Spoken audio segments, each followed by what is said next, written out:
Assalamualaikum hari ini dan selamat sejahtera. Dan hari ini kita akan ulang kaji bab 6 iaitu kecerunan dan luas di bawah graf. So, apa yang perlu awak ingat? Harus diingat adalah pertama adalah formula kecerunan yang awak dah belajar sewaktu tingkatan 3, iaitu Y2 tolak Y1 bahagi X2 tolak X1. So, di sini ada satu contoh graf iaitu graf jarak masa. So, kita masuk dulu pada jarak masa. Bila jarak, so unit dia kebiasaannya dia guna antara meter, kilometer. Jarang kita jumpa jarak dalam cm dan milimeter atau mm. Okey, sama juga dengan masa. Okey, kita akan jumpa masa, saat, minit dan jam. So, ketiga-tiga ni memang kita akan selalu jumpa. Tak ada masa yang lain. Okey, so kalau soalan minta kita cari laju. So, kalau soalan minta kita cari laju, kita kena cari menggunakan formula kecerunan. So, itu yang perlu awak pegang. Pada soalan ni, kalau kita nak cari kecerunan, kita kena tahulah point di atas ni dan di sini. So, pada point ke atas ni, kita akan dapat 68. Kat sini kita akan dapat 02. Okey, kenapa 68? So, macam biasalah kita akan baca daripada paksi X, seterusnya baru pada paksi Y, iaitu 6 pada paksi X, 8 pada paksi Y. So, selepas itu kita masukkan. Okey, kalau awak pilih atas ni Y2, sini automatik X2 lah. So, kalau Y2 dia adalah 8, tolakkan dengan so kita biarkan dulu. So, bawah ni tadi kita gunakan X2 iaitu 6, tolakkan. So kat sini pun sama. Bila ke atas X1 ke atas X2 Y2, kat bawah akan jadi Y1. So, Y1 kita adalah 2, X1 kita adalah 0. So, bila kita kira, kita akan dapat 6/6. So, kita akan dapat nilai dia adalah sama dengan 1. Ataupun kalau kita guna kat sini, unit dia adalah km. So, kilometer.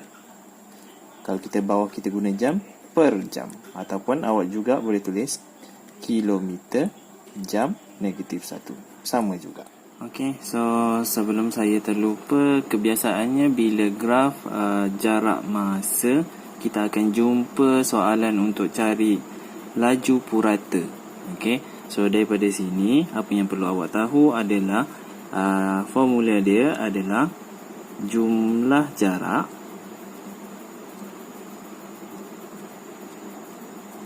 dibahagikan dengan jumlah masa. Okey, so kalau contoh pada graf yang saya tunjukkan ni jarak masa, so dah senanglah sebenarnya pada jumlah masa. Sebab apa? Jumlah masa adalah masa yang paling hujung sekali, iaitu kalau kat sini adalah 18 minit. Okey, seterusnya kita pergi kepada jumlah jarak. Okey, daripada sini awak akan tahu jumlah jarak adalah jarak yang dilalui. So, jarak yang dilalui kat sini kita akan bermula dengan 30. Lepas tu dia pergi kepada 51. So, kita tak akan ambil terus 30 kat sini. Salah kalau awak ambil terus 30. So, jumlah jarak yang pertama kita akan ambil adalah daripada sini ke sini, iaitu daripada 51 hingga 30. So, awak akan dapat jumlah jarak dia adalah 21. Beza jarak, minta maaf, bukan jumlah jarak. So, bezanya adalah 51. Dan satu lagi untuk dapatkan jumlah jarak adalah daripada atas ni, dia balik semula ke tempat asal dia sebenarnya. Okey, so kita ada jumlah jarak 21 tambahkan dengan 51. So, kita akan dapat jawapan dia 72 bahagikan dengan 18. Okey, so kita akan dapat sama dengan 4 kilometer per minit. Ataupun boleh tulis km minit -1.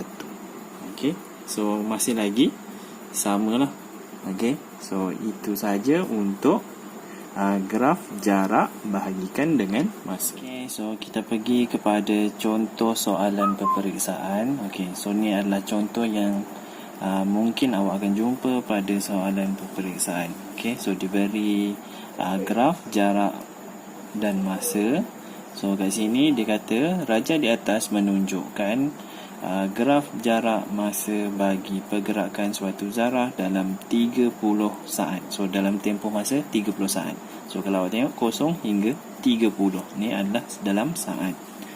Okey, so seterusnya soalan suruh nyatakan tempoh masa dalam saat zarah itu berhenti. So bila dia kata tempoh masa, okey, so kita akan cari beza jarak tersebut, beza masa tersebut, berapa lama dia berhenti. Okey, so zarah itu berhenti. So bila zarah itu berhenti, kalau kita bergerak, kita punya jarak akan berubah. Kalau kita berhenti, jarak kita tak berubah. So kita tengok pada graf yang diberikan 700 dan 500. So kat mana yang dan kosong, kat mana yang jarak dia tak berubah. So pada graf ni awak tengok, ni akan naik ke atas, ni pun akan naik ke atas. So maksudnya jarak dia berubah. So maksudnya zarah itu dalam pergerakan ataupun dalam keadaan bergerak. Okay, so mana yang berhenti adalah pada 500 ni, nampak? So 500 garis yang mendatar. So bila garis mendatar ni adalah pada masa zarah itu berhenti. So apa yang awak boleh nampak adalah daripada berapa hingga berapa. So untuk cari tempoh masa, so kita akan ambil masa yang paling panjang, iaitu 15, tolakkan dengan 10. So kita akan dapat tempoh masanya adalah 5 saat. So tempoh masa dia berhenti adalah dalam masa 5 saat. Okey, seterusnya adalah hitung laju purata dalam meter per saat bagi keseluruhan pergerakan. So ni pergerakan ni keseluruhan. Okey, so bila laju purata, average speed, okey, ataupun laju purata boleh juga. Okey, so awak akan tahu iaitu jumlah jarak bahagikan dengan jumlah masa. Okay, so jumlah jarak kita yang kita ada adalah masa keseluruhan. So kat sini kita ada jumlah jarak ni adalah 700 meter. Seterusnya jumlah masanya adalah 30 saat. So seterusnya, sekiranya awak tak mahir tekan kalkulator, so awak akan dapat jawapan dia. Okay, so laju purata dia akan jadi 23.33 meter per saat. Okay, so ni adalah laju purata. So itu saja untuk graf jarak masa. Okay, so kita masuk kepada subtopik yang kedua, iaitu graf laju masa. So dalam graf laju masa, apa yang perlu awak tahu adalah 3 bentuk, iaitu segitiga, yang keduanya adalah segi empat, dan yang ketiganya adalah bentuk trapezium. Okay, so awak kena tahu rumus luas bagi ketiga-tiga bentuk ni. So kalau untuk segitiga, rumus dia adalah 1/2 darab tinggi darab panjang. Okey, kalau untuk segi empat pula, formula dia adalah paling mudah lah, panjang darab tinggi, ataupun panjang darab lebar. Sama lah, panjang darab lebar ataupun panjang darab tinggi. Okey, yang ketiganya untuk trapezium. So ni adalah seterusnya untuk trapezium. Ni adalah special sikit lah. So dia hasil gabungan daripada segi 4 dan segi 3 yang kita belajar tadi lah. Okay, so rumus dia adalah 1/2. Okay, yang ni A tambah B, ataupun kita boleh cakap dia sebagai hasil tambah sisi yang selari. Maksudnya yang selari kat sini A dan B. So ni maksudnya sisi selari. Kalau awak jumpa bentuk trapezium seperti ini, Okey, contoh DEF. So, dia punya rumus akan jadi 1/2 hasil tambah sisi selari kita adalah D dan E. So, D tambah E darabkan dengan F. So, yang ni darabkan dengan C. So, itu sahaja untuk rumus luas ketiga-tiga bentuk yang awak akan jumpa dalam graf laju masa. Okey. Dan yang terakhir yang perlu awak tahu adalah dia akan gunakan pecutan ataupun kebiasaan dia akan guna kadar perubahan laju. Bila dia minta kadar perubahan laju, apa yang perlu awak tahu adalah rumus kecerunan. Sama juga macam yang sebelum ni lah. So, iaitu Y2 tolak Y1 bahagi X2 tolak X1. So, nanti kita akan tengok pada contoh yang saya akan berikan seperti soalan peperiksaan. So, kita masuk contoh soalan yang lebih kurang sama dengan peperiksaan. Okey, so daripada graf yang ni anda dapat lihat iaitu dia adalah graf laju masa lah. Okey, so kalau kita baca soalan, raja di atas menunjukkan graf laju masa bagi pergerakan zarah A dan zarah B dalam tempoh masa T saat dan 28 saat masing-masing. Okey, so kita ada dua tempoh masa yang berbeza lah. Kalau untuk zarah A T saat, untuk zarah B adalah 28 saat. Okey, so graf CD mewakili A. So daripada sini ke sini adalah untuk zarah A. Dan yang ni kita tahu EFG mewakili zarah B. So ni adalah zarah B. Okey, so kat situ kita dah tahu. So yang pertama, soalan yang pertama, nyatakan laju seragam dalam meter per saat zarah B. So kat sini kita tengok zarah B sajalah. Okey, graf yang A ni kita boleh tutup mata dulu. Okey, so bila laju seragam, apa yang perlu awak tahu, dia adalah pada graf yang mendatar. Bila seragam mendatar, grafnya mesti mendatar baru dia seragam. Okey, berbeza pula dengan graf jarak masa. Bila graf dia mendatar, tu maksudnya bukan jarak yang seragam, tetapi dia adalah dalam keadaan pegun ataupun dalam keadaan berhenti. Zarah tersebut dalam keadaan berhenti. Kena bezakan mendatar dari graf laju masa, dia adalah laju seragam. Kalau graf jarak masa, kalau graf ini mendatar, dia adalah zarah tersebut dalam keadaan berhenti ataupun pegun. Okey, so kalau kita tahu kat sini laju seragamnya yang ni lah, E ke F. Okey, tapi dia minta nyatakan laju seragam sahaja, bukan tempoh masa. Okey, so kalau dia tak tanya laju seragam sahaja, so kita akan tulis balik iaitu 10 dalam unit yang dia minta, meter per saat, negatif 1 meter per saat. Okey, so itu yang pertama. Kalau dia minta tempoh masa, so kita akan tengoklah 20 tolak 0 akan dapat 20 saat sahaja. Okey, so seterusnya yang nombor 2, kadar perubahan laju, nampak, meter per saat negatif 2. So ni adalah pecutan. Okey, saya dah terangkan tadi, kadar perubahan laju pun sama maksud dengan pecutan. Okey, zarah B dalam 8 saat yang terakhir.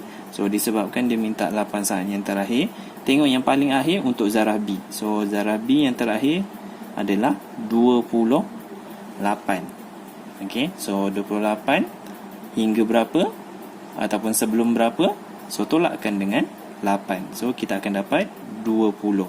So kita akan ambil pada titik F dan G sebab 8 saat yang terakhir. So F kita ada titik dia. Okey, baca koordinat daripada koordinat X dulu iaitu 20, dan seterusnya koordinat Y 10, dan satu lagi G. Okey, koordinat dia akan jadi 28, dia kat bawah sekali, so dia akan jadi 0. So kadar perubahan laju kita akan gunakan rumus kecerunan iaitu Y2 tolak Y1 bahagi X2 tolak X1. Okey, so kat sini kita akan dapat, okey, kalau sini kita ambil sebagai yang nombor 2, so sini Y2, sini X2. So kosong, sini Y1, sini X1. Okey, so kosong tolak 10 bahagi, okey, 28 tolak 20. So kita akan dapat jawapan dia negatif 10 per 8. Okay, so bila kita kecilkan, dia akan dapat negatif 5 per 4 meter per saat kuasa 2. Okay, apa maksud negatif? Maksudnya dia sedang turunkan pecutan dia. Okay, so itu untuk soalan B lah, iaitu dia minta kadar perubahan laju. Seterusnya, kita sambung kepada soalan yang terakhir, iaitu soalan yang ketiga daripada gambar rajah yang sama. Soalan yang ketiga, dia kata diberi jarak yang dilalui oleh zarah A adalah sama dengan jarak yang dilalui zarah B. Hitung nilai T. So kita nak cari nilai T tersebut. So kalau awak tahu, seperti yang saya cakap sebelum ni, bila nak cari jarak dalam graf laju masa, kita akan gunakan rumus luas. So kat sini kita ada, kalau awak tengok, untuk zarah A, dia akan berbentuk segitiga. Yang mana kat bawah ni adalah T, atas ni adalah 16. Bila dia kata jarak adalah sama, samakan dengan kat sini, sama ada awak nak buat dua bentuk, iaitu segi 4 dan yang keduanya adalah segitiga, ataupun awak boleh terus buat dalam bentuk trapezium. So kalau trapezium, daripada hujung ke hujung kita akan dapat 28. Ke atas ni adalah 10, atas dia adalah 20.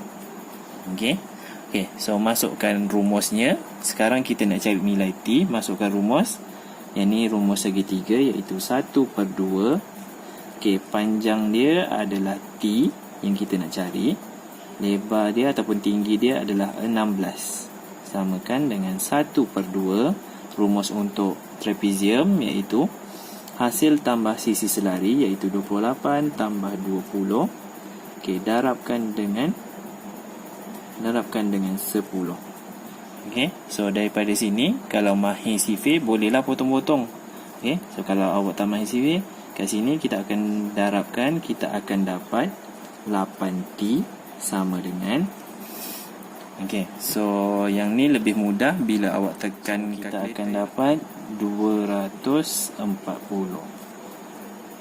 So untuk pengetahuan awak, so sila pastikan, kalau secara logiknya 28, so T mesti lebih daripada 28. Kalau jawapan awak kurang daripada 28, maksudnya jawapan awak salah lah. Kalau kita tengok pun 28 dan T, baru jumpa T, maksudnya 28, mungkin T ni boleh jadi 29, 30 ataupun lebih daripada itu lagi. So bila kita dapat 240, kat sini 8T, so T kita akan dapat 240 bahagi 8. So kita akan dapat jawapan dia sama dengan 30. 30 apa? 30 saat. Dah siap. So itu sahaja perkongsian saya pada hari ini. Semoga bermanfaat. Assalamualaikum dan selamat sejahtera.